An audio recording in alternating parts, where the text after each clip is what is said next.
എന്നാൽ ഈ കഴിഞ്ഞ വർഷം 2024 അസ്തമിക്കുന്നതിൻ്റെ 2025 മിഴി തുറക്കുന്നതിൻ്റെ കൃത്യം ഒരാഴ്ച മുമ്പ് മലയാളക്കരയിൽ ഏറ്റവും കൂടുതൽ സർക്കുലേഷനുള്ള ദിനപത്രമായ മലയാള മനോരമ ഒരു പുതിയ സെൻസസ് വെച്ചു മലയാളികളുടെ മുമ്പിലേക്ക്. പ്രിയപ്പെട്ട അഭിനവ മലയാളികളെ, ഞങ്ങൾ ഈ കഴിഞ്ഞ 2024 വിട പറയുന്നതിൻ്റെ മുൻപ് 2024 ശബ്ദധാരാവലിയിലൊന്നും ഇടം പിടിക്കാത്ത മലയാളി രൂപപ്പെടുത്തിയ പുതിയ വാക്ക്, മലയാളി കണ്ടെത്തിയ, മലയാളി ഏറ്റവും കൂടുതൽ പ്രയോഗിച്ച പുതിയ വാക്ക് ഏത് എന്ന് ഞങ്ങൾ തേടുകയാണ്. നിങ്ങൾ വോട്ട് ചെയ്യണം. ഏറ്റവും കൂടുതൽ ആളുകൾ തിരഞ്ഞെടുത്ത വാക്ക് ഏതായിരുന്നു എന്ന് ഈ കഴിഞ്ഞ ഡിസംബർ 31 പ്രസിദ്ധീകൃതമായ അതേ പത്രത്തിൻ്റെ മുഖപ്രസംഗത്തിലുണ്ടായിരുന്നു, എഡിറ്റോറിയൽ പേജിലുണ്ടായിരുന്നു. ഏതാണ് ആ വാക്ക്? തന്ത വൈബ് എന്നായിരുന്നു. ഈ വൈബ് എന്ന് നമ്മൾ പറയാറുള്ളത് പോസിറ്റിവിറ്റിയെ സൂചിപ്പിക്കാനാണ്. മഴ പെയ്യുമ്പോൾ കടലിലേക്ക് നോക്കി നിൽക്കുന്നത് ഒരു വൈബാണ്. ഡിസംബറിൻ്റെ ജനുവരിയുടെ മഞ്ഞു പുതച്ച പ്രഭാതങ്ങളിൽ സൈക്കിളിൽ സവാരി ചെയ്യുന്നത് എനിക്കൊരു വൈബാണ്. മുല്ലപ്പൂവിൻ്റെ മൊട്ട് നാസാരന്ധ്രത്തോട് ചേർത്ത് നിർത്തുന്നത് എനിക്കൊരു വൈബാണ്. അങ്ങനെ പല വൈബുകളും പല ആളുകളും പറയാറുണ്ട്. പക്ഷെ നോക്കൂ നിങ്ങൾ, ഏറ്റവും വലിയ നെഗറ്റീവ് ഫീലിംഗ് കൊടുക്കുന്ന പോസിറ്റീവിൻ്റെ ഒരു ഭാഷ അതായിരുന്നു തന്ത വൈബ് എന്ന് പറഞ്ഞാൽ ഒരു 45 പിന്നിട്ട ആളുകളെയൊക്കെ 20ൻ്റെ താഴെയുള്ള ആളുകൾക്ക് ഉൾക്കൊള്ളാനുള്ള മനപ്രയാസത്തിൽ നിന്ന് ഉത്ഭൂതമായി തീർന്നൊരു വാക്കാണ് ഈ ഒരു വാക്ക്. ആ വാക്കാണ് കേരളം തെരഞ്ഞെടുത്ത 2024 പുതിയ വാക്ക്. അപ്പം ഞാൻ ചോദിക്കുകയാണ്, നമ്മുടെ പുതിയ തലമുറ ജീവിച്ചു കൊണ്ടിരിക്കുന്ന ജീവിതത്തിൻ്റെ പരിപ്രേക്ഷ്യം ഏത് അളവുകോലിലാണ് ഞാനും നിങ്ങളൊക്കെ അഡ്രസ്സ് ചെയ്യേണ്ടത്? Old school thoughts. പുതിയ ഒരാൾ, ഒരു 40 പിന്നിട്ട ഒരാൾ എന്തെങ്കിലും ഒരു ചിന്ത പുതിയ തലമുറയുടെ മുമ്പിൽ പങ്കുവെക്കുമ്പോൾ പുതിയ കുട്ടികൾ പറയുന്ന വാക്കുണ്ട്, അത് ഓൾഡ് സ്കൂൾ തോട്ട്സാണ്. അത് വൈബില്ലാത്തവരുടെ ഭാഷയാണ്. ആ വൈബാണ് തന്ത വൈബ്. അതുകൊണ്ട് പ്രിയപ്പെട്ടവരെ, നമ്മൾ ഇനി വളരെ കരുതലോടുകൂടെ ജീവിക്കേണ്ട കാലമാണ്. അപ്പം ഞാൻ ആ പരസ്യപ്പലകയിൽ പ്രത്യക്ഷപ്പെട്ട വാക്കാ പറഞ്ഞത്, പുതിയ ഒരു വാക്ക്. ഏത്? മതി തള്ളിയത് എന്നാണ് ആ പരസ്യപ്പലകയിൽ ഉണ്ടായിരുന്നത്. ഞാനൊന്ന് വണ്ടി നിർത്തി സൂക്ഷ്മമായി നോക്കി, ഒരു ക്യൂരിയോസിറ്റിയോടുകൂടെ എന്തായിരിക്കും അത്. അപ്പോൾ അതെന്താ? അത് ഓട്ടോമാറ്റിക് ഗേറ്റിൻ്റെ പരസ്യമാണ്. പുതിയ കമ്പനി, പുതിയ വീടുകളിലൊക്കെ തന്നെ ഓട്ടോമാറ്റിക് ഗേറ്റുകളാണ്. അപ്പോൾ അത് കൃത്യമാണ് ആ ഭാഷ. അതിന് ആ പരസ്യ കമ്പനിക്ക് ഇനി അവിടെ കൊണ്ടുപോയി ടേക്ക് ഔട്ട് ചെയ്യാൻ ഇതിൽ പരം മേത്തരം അല്ലെങ്കിൽ ഭേദമായ ഒരു വാക്ക് വേറെയില്ല. കാരണം ഓട്ടോമാറ്റിക് ഗേറ്റ് അല്ലാത്ത സാധാരണ ഗേറ്റുകളൊക്കെ ഇഞ്ചസ് തുരുമ്പ് പിടിച്ചിട്ട് നിങ്ങൾ നേരം വെളുക്കുമ്പോൾ തള്ളി തുറക്കാൻ, സന്ധ്യയാകുമ്പോൾ തള്ളി അടക്കാൻ, അങ്ങനെ കഷ്ടപ്പെടുന്ന ആളുകളോടാണ് ഈ കമ്പനി പറയുന്നത് മതി തള്ളിയത്. കാരണം ഞങ്ങളെ ഗേറ്റ് നിങ്ങൾ അവിടെ ഇൻസ്റ്റാൾ ചെയ്ത് കഴിഞ്ഞാൽ നിങ്ങൾക്കൊരു ബട്ടൺ അമർത്തി കഴിഞ്ഞാൽ സിരി ഗേറ്റ് തുറക്കും, അലക്സ ഗേറ്റ് അടക്കും. അങ്ങനെയുള്ളൊരു വീടിൻ്റെ ഗാർഹിക അന്തരീക്ഷത്തിൽ വളരുന്ന AI കാലത്തെ പുതിയ ടെക്നോളജി യുഗത്തിലെ തലമുറയെയാണ് നമ്മൾ അഡ്രസ്സ് ചെയ്തുകൊണ്ടിരിക്കുന്നത്. അതുകൊണ്ട് ഖുർആനിലും വൈവിധ്യങ്ങൾ വന്നു. ഇപ്പോൾ തുർക്കിയിൽ പോയപ്പോൾ അവിടുത്തെ ഒരു മ്യൂസിയത്തിൽ കണ്ട ഖുർആൻ ഹെർബൽ ഖുർആനാണ്.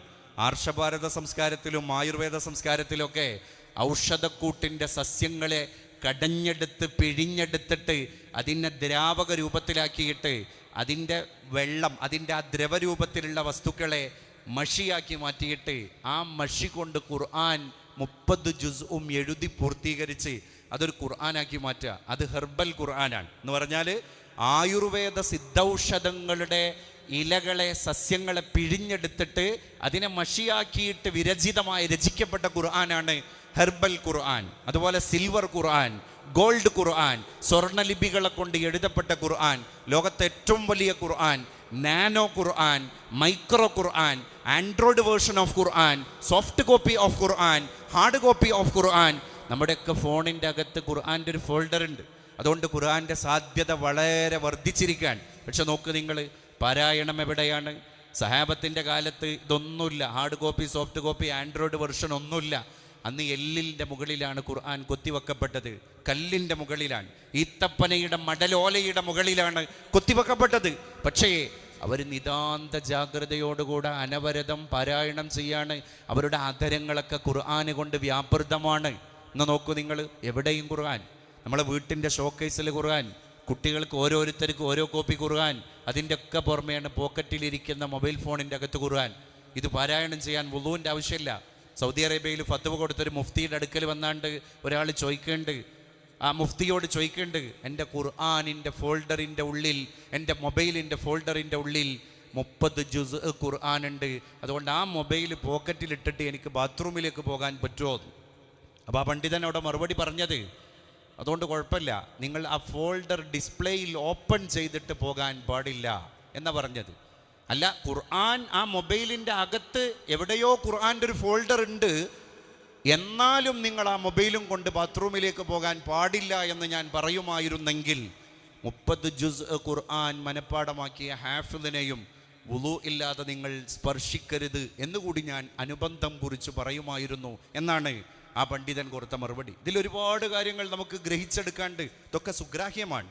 അതുകൊണ്ട് ഖുർആൻ നമ്മളെ ഇന്നത്തെ ലോകത്ത് അത്ഭുതപ്പെടുത്താൻ. പക്ഷെ ഒരു കാര്യം, ഞാൻ ഹസനുൽ ബസ്രിയുടെ മുമ്പിൽ തഹജ്ജുദ് നിസ്കരിക്കാൻ കഴിയാതെ വന്ന ഒരാൾ വന്നിട്ട് സങ്കടം പറഞ്ഞ എന്താണ്, എൻ്റെ അയൽവാസികളൊക്കെ തഹജ്ജുദിന് എണീക്കുമ്പോൾ ആ ശബ്ദവും ബഹളമൊക്കെ കേട്ടിട്ട് പുതപ്പിൻ്റെ ഉള്ളിൽ നിന്ന് ഞാൻ കണ്ണ് തുറക്കാറുണ്ട്, എൻ്റെ കൽബ് അത് അറിയാറുണ്ട്, പക്ഷെ 2 റക്അത്ത് എനിക്ക് നിസ്കരിക്കാൻ കഴിയാറില്ല.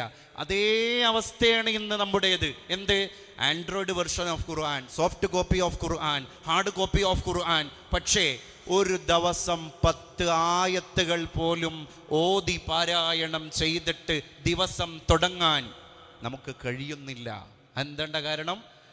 കൽബ് തെറ്റ്. കൽബിൻ്റെ ഉള്ളിൽ പുഴുക്കുത്തുകൾ വീണ് കഴിഞ്ഞാൽ ഒരു അടിമയുടെ മുമ്പിൽ ആദ്യം ഉണ്ടാകല് എല്ലാ സംവിധാനങ്ങളും അവൻ്റെ മുമ്പിൽ ഉണ്ടായിരിക്കും, പക്ഷേ ഹിർമാനു നിഅമ, ഇത്തരം നിഅമത്തുകളിലേക്ക് ആക്സസ് ഉണ്ടാകൂല. അതവന് ഹറാമായിരിക്കും, അതവന് തടയപ്പെടും. എന്തോ ഒരു പ്രശ്നത്തിൻ്റെ പേരിൽ അവൻ അങ്ങോട്ട് എത്തില്ല. അതിലാണോ പുതിയ ലോകം എന്ന് നമ്മളൊക്കെ നമ്മളെ നഫ്സിനോട് ഹാസിബു അംഫുസക്കും ഖബ്ല അൻ തുഹാസബു എന്ന അർത്ഥത്തിൽ ചോദിക്കേണ്ട സന്ദർഭം കൂടിയാണ് എൻ്റെ പ്രിയപ്പെട്ടവരെ ഈ പുതിയ കാലം. അതുകൊണ്ട് ചിട്ടകളെ ഉണ്ടാക്കിയെടുക്കുക. അൽ ഖൈറു ആദ വശർറു ലജാജ. ഖൈർ ഒരു ആദത്താണ്, ഖൈർ ഒരു ആദത്താണ്. അതുകൊണ്ട് ഖുർആൻ എപ്പോഴും ഖുർആനുമായിട്ട് ബന്ധപ്പെട്ട് ജീവിക്കുക. ഖുർആൻ അനീസാണല്ലോ നാളെ ഖബറിൽ. എന്താ ഈ അനീസ് എന്ന് പറഞ്ഞ വാക്കിൻ്റെ അർത്ഥം? സുഹൃത്തിന് പല ഭാഷയുണ്ട് അറബിയിൽ. ഖലീൽ സുഹൃത്താണ്, സ്വദീഖ് സുഹൃത്താണ്, ഹബീബ് സുഹൃത്താണ്, റഫീഖ് സുഹൃത്താണ്. പക്ഷേ ഹു ഈസ് അനീസ്? അനീസും സുഹൃത്താണ്. പക്ഷേ അനീസ് എന്ന സുഹൃത്തിൻ്റെ അർത്ഥം എന്താണ്? ആ സഹൃദയൻ്റെ കൂടെ നമ്മൾ ഇരുന്ന് കഴിഞ്ഞാൽ നേരം പോയതറിയില്ല, സമയം പോയതറിയില്ല. അവൻ എൻ്റർടൈൻമെൻറ്റ് ചെയ്യുന്ന, നമ്മളെ എൻ്റർടൈൻ ചെയ്യുന്ന ഒരു സുഹൃത്താണ്. 2 മണിക്കൂർ പോയത് അറിഞ്ഞിട്ടുണ്ടാകില്ല. അവനായിട്ട് വർത്തമാനം പറഞ്ഞ് ഇരുന്ന് കഴിഞ്ഞാൽ ആ ഖുർആൻ നമ്മുടെ ഖബറിൽ അനീസാണ്. ഖലീലല്ല, റഫീഖല്ല, സ്വദീഖല്ല. ഖബറിൽ പോയി കിടക്കുന്ന ഒരാളുടെ ഖുർആനെ ചേർത്ത് പിടിച്ച് ജീവിച്ച മനുഷ്യനാണെങ്കിൽ നാളെ ഖബറിൽ ഖുർആൻ അയാൾക്ക് അനീസാണ് എന്ന് പറഞ്ഞാൽ മഹാന്മാർ പറയാണ്, നാളെ ബഅ്സു നുശൂർ നടക്കുമ്പോൾ മൂടുകല്ലിൻ്റെ ചോട്ടിൽ നിന്ന് തഴവ ഉസ്താദ് നമുക്ക് പാടിത്തന്നില്ലേ, അതിലുള്ളതെല്ലാം അകത്തുള്ളതെല്ലാം അന്ന് തള്ളും മക്ബറ. അങ്ങനെ മക്ബറകളൊക്കെ അകത്തുള്ളത് പുറത്തേക്ക് തള്ളുന്ന ഖിയാമത്ത് നാളിൻ്റെ ദിവസം ബഅ്സു നുശൂർ പുനരുജ്ജീവനം നടത്തപ്പെടുമ്പോൾ ഈ ഖുർആനിൻ്റെ പഠിതാവും ഖുർആനിൻ്റെ കമിതാവുമായ ഈ സഹൃദയൻ മലക്കുകളോട് ചോദിക്കുമത്രേ, പ്രിയപ്പെട്ട മാലാഖമാരെ, ഇന്നലെ സന്ധ്യാനേരത്താണല്ലോ എൻ്റെ ബന്ധുമിത്രാദികൾ എന്നെ ഈ കുഴിമാടത്തിൽ കൊണ്ടുപോയി അടക്കം ചെയ്തത്. നേരം വെളുത്തപ്പോഴേക്ക് അന്ത്യനാളായോ? അപ്പം മലക്കുകൾ പറയാണത്രേ, നീ 1000 വർഷം ഖബറിൽ കിടന്നോനാണ്. എന്തേ നമ്മളറിയാതെ പോയത്? ഖുർആൻ അനീസായിരുന്നു. അതാണ് ദുആ പണ്ഡിതന്മാർ പഠിപ്പിച്ചത്. അല്ലാഹുമ്മ ജഅലിൽ ഖുർആന നൂറ ഖുലൂബിനാ വദിയാഅ സുദൂരിനാ വറബീഅ ഉലൂമിനാ ومونسا لنا في قبرنا ورفيقا لنا على صراطنا وطريقا لنا إلى جنتنا يا رب العالمين. അവിടെ മൂനിസൻ ലനാ ഫീ ഖബറിനാ. സോനെ ഖബറിൽ ഞങ്ങൾക്ക് ഖുർആൻ നേരം പോക്കിൻ്റെ കൂട്ടുകാരൻ തന്നെയാവണം, മൂനിസാകണം. അപ്പോൾ ഖുർആനുമായിട്ടൊരു ആത്മബന്ധം ഒരാൾക്കുണ്ടെങ്കിൽ അയാളുടെ മനസ്സിൽ പിന്നെ കുശുമ്പുണ്ടാകൂല, കുന്നായ്മ ഉണ്ടാകൂല, മറ്റൊരാളോടുള്ള ആഢ്യത്ത മനോഭാവം ഉണ്ടാകൂല, അഹന്തയുണ്ടാകൂല, മറ്റുള്ള അധസ്ഥിതരോട് വിവേചന മനോഭാവം ഉണ്ടാവില്ല. കാരണം എന്താണ്? ഖുർആനാണ് അവൻ്റെ ഖൽബിനെ ഭരിച്ചുകൊണ്ടിരിക്കുന്നത്. അതുകൊണ്ട് അവനെ ഖുർആനിൻ്റെ ഒരു സ്വഭാവം. ആയിഷ ബീവിയോട് സ്വഹാബ എന്ന് ചോദിച്ചില്ലേ, കൈഫ കാന ഖുലുഖു റസൂലില്ലാഹി സ്വല്ലല്ലാഹി അലൈഹി വസല്ലം? ഒറ്റ മറുപടി, വകാന ഖുലുഖുഹു അൽ ഖുർആൻ. ഖുർആനായിരുന്നു അവിടുത്തെ പ്രകൃതം. ഖുർആൻ ഒരു പ്രകൃതമാവുക, ഖുർആനിൻ്റെ മാസ്മരികത നമ്മുടെ സ്വഭാവങ്ങളിലൊക്കെ തന്നെ ബഹിസ്ഫുരിക്കുക. ഭയങ്കര സൗന്ദര്യം ഉണ്ടാവുന്ന ആ മനുഷ്യനെ. ഒരു മനുഷ്യൻ്റെ സൗന്ദര്യം എന്ന് പറയുന്നത് എന്താണ്? The most powerful makeup of a man or woman is passion. ഒരാണിൻ്റെയും പെണ്ണിൻ്റെയും ഏറ്റവും വലിയ സൗന്ദര്യവർദ്ധക വസ്തു എന്ന് പറയുന്നത് അവരുടെ നിലപാടും സ്വഭാവമൊക്കെയാണത്രേ. ഞാൻ ഇസ്രായേലിൽ പോയ സമയത്ത് അവിടെ ഈ ഡെഡ് സീ എന്ന് പറയുന്ന ബഹ്റുൽ മയ്യിത്ത്, ചാവുകടലിൻ്റെ പാർശ്വഭാഗത്ത് ലോക സൗന്ദര്യ റാണിയായ ക്ലിയോപാട്രയുടെ പേരിലുള്ള സൗന്ദര്യവർദ്ധക വസ്തുക്കൾ വിൽപ്പന നടത്തുന്ന ഒരു ഷോപ്പ് കാണാനിടയായി. ഒരുപാട് യൂറോപ്യൻസ് അതിനകത്ത് പോയിട്ട് ഈ സൗന്ദര്യവർദ്ധക വസ്തുക്കൾ വിലക്ക് മേടിക്കാൻ. ഒരു ഇത്തിരി ഓയിൽമെൻറ്റിൻ്റെ വലിപ്പമുള്ള മോയ്സ്ചറൈസറിന് 10,000 രൂപയൊക്കെയാണ് അവർ കൊടുക്കുന്നത്. ഇത്തിരി പോകുന്ന മുഖകമലത്തെ ഒന്ന് മിനുക്കാൻ, മറ്റുള്ളവരുടെ മുമ്പിൽ ആകർഷണീയം എന്ന് തോന്നിക്കാൻ വേണ്ടി വിപണിയിൽ പോയി നമ്മൾ വാങ്ങുന്ന പുതിയ പുതിയ വസ്തുക്കളുടെയൊക്കെ രൂപ എത്രമേൽ വലുതാണ്. അവിടെയാണ് ഒരു മനുഷ്യൻ്റെ സൗന്ദര്യവർദ്ധക വസ്തു, സൗന്ദര്യം, അവൻ്റെ മേക്കപ്പ്, ബ്യൂട്ടി ഓഫ് ക്യാരക്ടർ, പെരുമാറ്റത്തിൻ്റെ ഭംഗിയാണ്. അപ്പോൾ ചില ആൾക്കാർ പറയല്ലോ, എന്തൊരു നല്ല കുട്ടി, എൻ്റെ ഈ നന്മ എങ്ങോട്ടാണ് കൊടുത്തത്? ആ കുട്ടിയുടെ പെരുമാറ്റത്തിൽ കൊടുത്തതാണ്. അതുകൊണ്ട് അവനെ നമുക്ക് മറക്കാൻ കഴിയൂല. അവൻ്റെ പെരുമാറ്റം അത്രമേൽ സുരുചികരമാണ്. അത് അരോചകമല്ല, അത് അരുചികരവുമല്ല, അത് അത്രമേൽ ഹൃദ്യമാണ്, നമ്മളെ ആകർഷിക്കുന്നതാണ്. അങ്ങനെ ചില ആളുകൾ അവരുടെ സ്വഭാവങ്ങളെ കൊണ്ട് ആകർഷണ വലയങ്ങളെ ഉണ്ടാക്കാറുണ്ട്. മഹാനായ യൂസുഫ് ഉസ്താദിൻ്റെ പേരിലാണ് നമ്മളൊക്കെ ഇവിടെ നിലകൊള്ളുന്നത്. നോക്ക് നിങ്ങൾ, വയലിന് പോകും, നല്ല വാഴല് അല്ലേ, രാത്രി 10 മണിക്ക് ശേഷമൊക്കെ തുടങ്ങുന്ന അന്നത്തെ പാതിരാ പ്രഭാഷണങ്ങളൊക്കെ കഴിഞ്ഞിട്ട് തിരിച്ച് ദർസിലേക്ക് വന്നിട്ട് സുബഹിൻ്റെ മുമ്പ് എണീറ്റ് സുബഹി കഴിഞ്ഞ് മക്കൾക്കുള്ള സബക്ക് തുടങ്ങാൻ.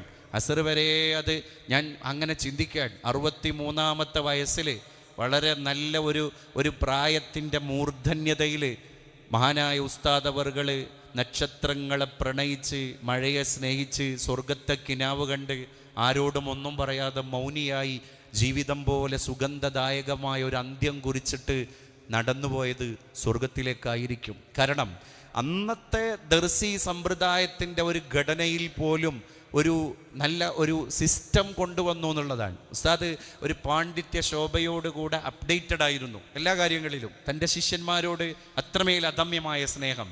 അതുകൊണ്ടാകണം സാബിഖീങ്ങൾ ഇവിടെ രൂപപ്പെട്ടത് എന്ന് ഞാനിപ്പോൾ ആലോചിച്ച് നോക്കാൻ. കാരണം എന്താണ്? ഒരു ഉസ്താദ് തൻ്റെ ശിഷ്യഗണങ്ങളുടെ വ്യക്തിത്വത്തെയും സ്വഭാവത്തെയും, അപ്പോൾ ഉസ്താദ് അഡ്രസ്സ് ചെയ്തത് അവരുടെ കൽബിനെയാണ്. മറ്റൊന്നും ഉസ്താദ് നോക്കിയില്ല. തന്നിലേക്ക് വരുന്ന ശിഷ്യർക്കിടയിൽ ഒരു ആകർഷണ വലയത്തിൻ്റെ ഇന്ദ്രജാലം, ഐന്ദ്രജാലികത ഉസ്താദ് രൂപപ്പെടുത്തിയത് ആ കുലീനമായ സ്വഭാവത്തിലൂടെയാണ്. നമുക്കതിൽ ഒരുപാട് കാര്യങ്ങൾ ഗ്രഹിക്കാണ്ട്. എന്നത് പറയുമ്പോൾ ഷെയ്ഖുന ഉസ്താദ് അവർകൾ 6 അടി മണ്ണിൽ നിന്ന് സ്വർഗം കണ്ട് കിടക്കാൻ. അള്ളാഹു അതിൻ്റെ പുണ്യം അവിടത്തേക്ക് എത്തിച്ചു കൊടുക്കട്ടെ എന്ന് പ്രത്യേകമായി ദുആ ചെയ്യാണ്. പ്രിയപ്പെട്ടവരെ, നിങ്ങൾ നോക്കൂ, ഈ ഒരു ആത്മബന്ധമുണ്ടല്ലോ, അതുകൊണ്ട് ഉസ്താദ് പകർന്നു നൽകിയത് നാവിലൂടെ ആയിരുന്നില്ല, ശിഷ്യന്മാർ ഏറ്റെടുത്തിരുന്നത് ശ്രവണപുടങ്ങളിലൂടെ ആയിരുന്നില്ല. ആ ദർസുകളൊക്കെ നടന്നത് മിനൽ ഖൽബി ഇലൽ ഖൽബി. ഉസ്താദ് കൊടുത്തത് ഹൃദയത്തിൽ നിന്ന്, ശിഷ്യന്മാരത് സ്വീകരിച്ചത് ഹൃദയങ്ങളിലൂടെ. അപ്പോൾ ഹൃദയത്തിൽ നിന്ന് ഹൃദയത്തിലേക്ക് പ്രസരണം ചെയ്ത ഒരു പ്രബോധനത്തിൻ്റെ, ദഅവത്തിൻ്റെ മാറ്റൊലിക്ക് എന്നും 10 മാറ്റുണ്ടാകുമെന്നാണ്. അത് തന്നെയാണ് ഇപ്പോൾ ഇവിടെ പ്രകാശിക്കുന്നത്. ഇൻഷാ അല്ലാഹ് ഇത് സാബിഖൂനയുടെ ആദ്യത്തെ ഇദംപ്രഥമമായിട്ടുള്ള പരിപാടിയാണ്. അടുത്ത വർഷങ്ങളിൽ ഞാൻ ചിന്തിച്ചു നോക്കാൻ, നല്ല ശ്രദ്ധേയമായ ക്യാഷ് അവാർഡുകൾ കൊടുത്തിട്ട്, പ്രോത്സാഹന സമ്മാനങ്ങൾ കൊടുത്തിട്ട്, ഇതാണ് ഞാൻ പറഞ്ഞത്, ഒരു ഇരുത്തം വന്ന ചിന്തയുടെ പ്രസ്ഫുരണമാണ് ഈ പരിപാടിയിൽ യാഥാർത്ഥ്യമായി തീർന്നിരിക്കുന്നത്. ഇത് ഒരു കെടാത്ത കൈത്തിരിയായി എന്നും ജ്വലിക്കുന്ന ഒരു വിളക്കുമാടമായിട്ട് നമ്മുടെ അടുത്ത തലമുറയുടെ, ഞാൻ പറഞ്ഞ AI കാലത്തെ മാത്രം ലാക്കാക്കി ജീവിക്കുന്ന ഒരു തലമുറ ഈ ഖുർആനിൻ്റെ വെളിച്ചം ഇങ്ങനെ കാണട്ടെ. ഇങ്ങനെയൊക്കെ ഇടവഴികളിലൂടെ സഞ്ചരിച്ച സാത്വികരുണ്ടായിരുന്നു എന്ന് സാബിഖൂനയുടെ ഈ ശ്രവണസുന്ദരമായിരിക്കുന്ന ഖുർആനിൻ്റെ അലയൊലികളിലൂടെ ഇനി വരാനിരിക്കുന്ന നവതലമുറ എങ്ങനെയെങ്കിലും ഗ്രഹിച്ചെടുക്കട്ടെ.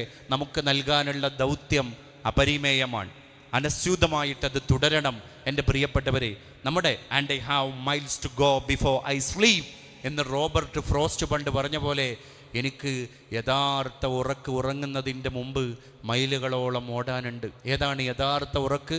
കല്ലാ ഇദാ ബലഗത്തി തറാഖി വഖീല മൻ റാഖ് വളന്ന അന്നഹുൽ ഫിറാഖ് വൽതഫത്തി സാഖു ബിസ്സാഖ് ഇലാ റബ്ബിക. ഊട്ടിയിലേക്കല്ല, മൂന്നാറിലേക്കല്ല, കുളുവിലേക്കല്ല, മണാലിയിലേക്കല്ല, കശ്മീരിലേക്കല്ല. അന്ന് നമ്മളുടെ ഡെസ്റ്റിനേഷൻ നമ്മൾ പ്ലാൻ ചെയ്യുന്നത് എങ്ങോട്ടാണ്? ഇലാ റബ്ബിക യൗമഇദിനിൽ മസാഖ്. നമ്മുടെ മടക്കം എങ്ങോട്ടാണ്? അള്ളാഹുവിൻ്റെ അടുക്കലേക്കാണ്. പോകും മുമ്പ് എന്തെങ്കിലുമൊക്കെ ധന്യതയാർന്നത് ചെയ്യുക. അതുതന്നെയാണ് and I have miles to go before I sleep.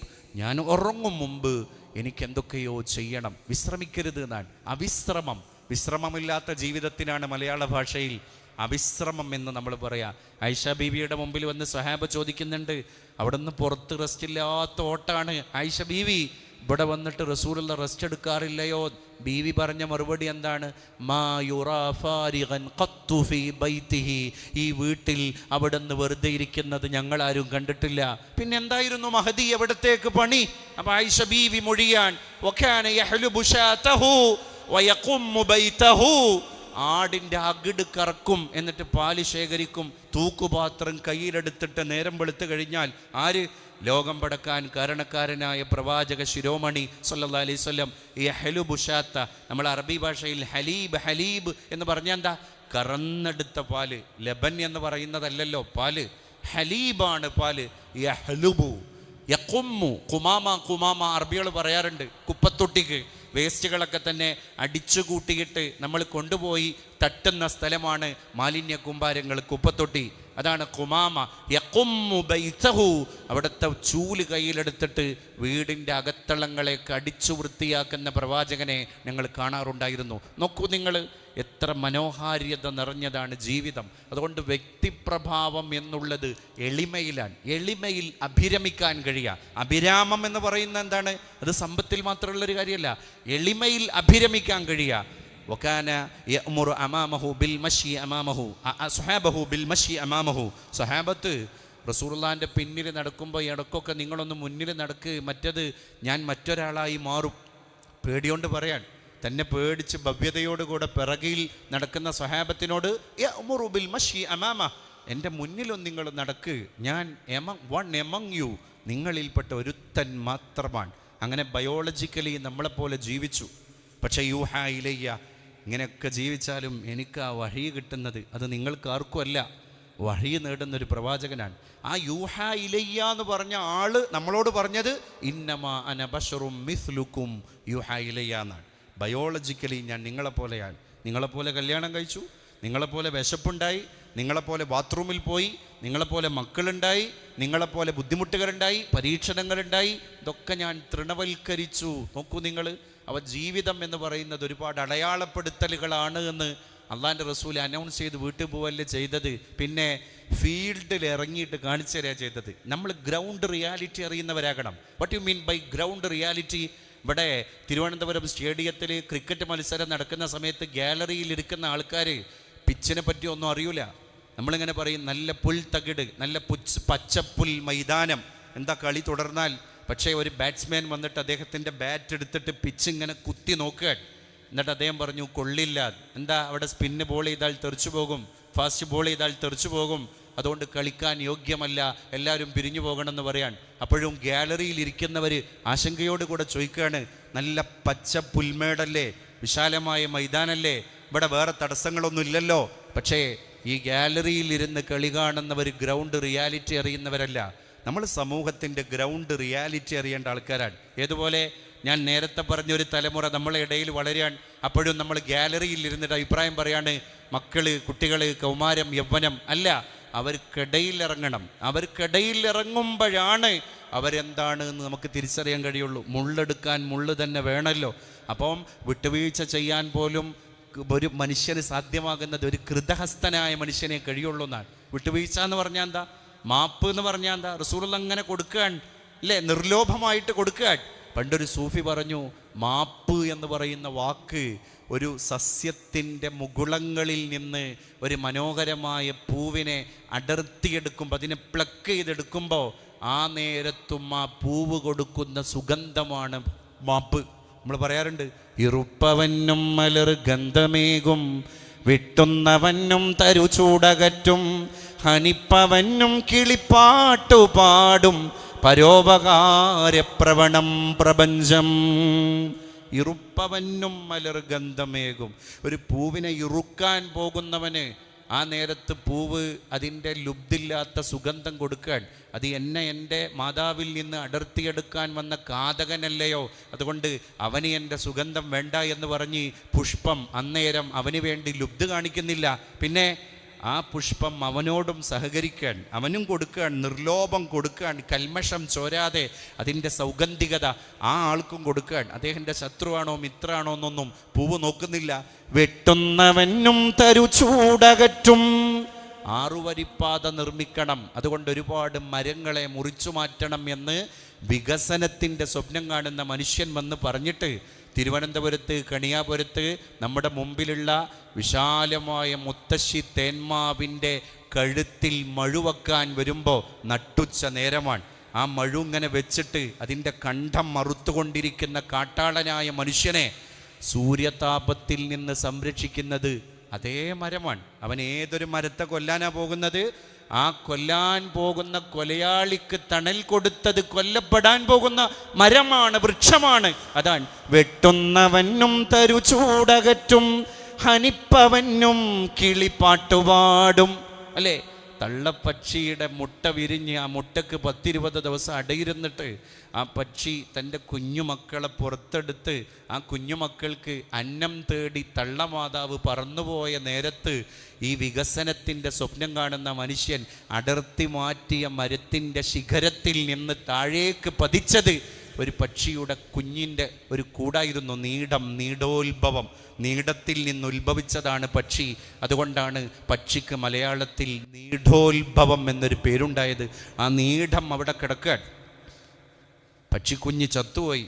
അപ്പോൾ തള്ളമാതാവ് വന്നിട്ട് തൻ്റെ ചത്തുപോയ കുഞ്ഞിൻ്റെ മൃതദേഹം കണ്ടിട്ട് ആ കൊന്ന കൊലയാളിക്ക് പ്രകൃതിയുടെ സംഗീതം നൽകാൻ, സാന്ത്വനം നൽകാൻ. അതാണ് ഹനിപ്പവനും കിളി പാട്ടുപാടും, പരോപകാര പ്രവണം പ്രപഞ്ചം. ഈ പ്രപഞ്ചം മുഴുവൻ പരോപകാരത്തിൻ്റെതാണ്. അപ്പോൾ നമ്മൾ പരോപകാരം ചെയ്ത് ജീവിക്കുക, പരോപകാരം ചെയ്ത് മരിക്കുക. ഇതാണ് ലോകത്തെ ഏറ്റവും സമ്പന്നമായ ദൗത്യം. ഇതൊരു സാംസ്കാരികതയുടെ വേദി കൂടിയാണ്. സാബിഖൂനയുടെ ഈ ഖുർആനിൻ്റെ